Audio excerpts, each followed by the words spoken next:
Good morning from Montrose Old St Andrew's Church, and welcome to our short thought for the day. Some people don't like speaking about money. We can be embarrassed either because we have it or because we don't. But there's no getting away from the fact that things are really tough for many, with severe price increases, particularly in the cost of gas, electricity, petrol and food, with little sign of things likely to be getting any better.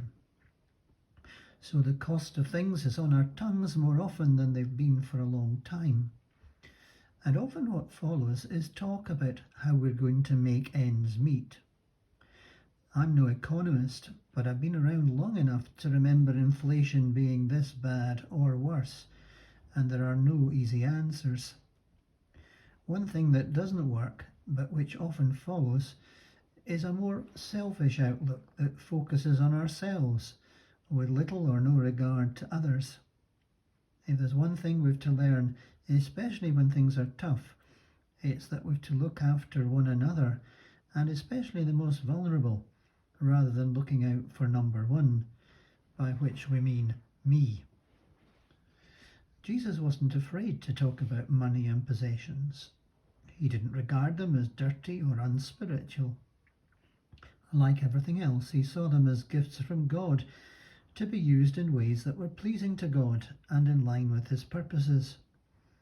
He had a thing or two to say about those who put their faith in their money and possessions and lost sight of their need to love God and their neighbour for his sake.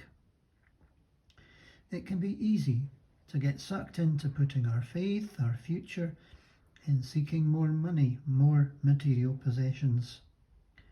Of course, it would be nice not to have to worry about how to make ends meet, but there's something much more important than being rich. We may dream of winning the lottery or hitting the big time, but at the end of the day, faith in riches is pretty shaky. Rather, we are to put our faith in what really matters, what lasts forever, in the love and grace of God in Jesus.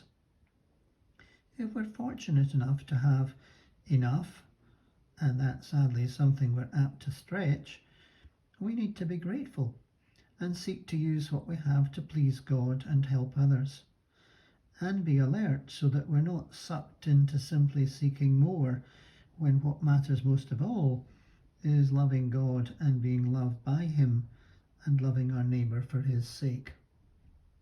I'm not belittling the impact of the current crisis, but the solution isn't simply seeking to acquire more, but loving, sharing, caring, and making love our priority. That will have a more long-lasting effect on ourselves and on others in need. Thanks for joining us. May the Lord bless you. Amen.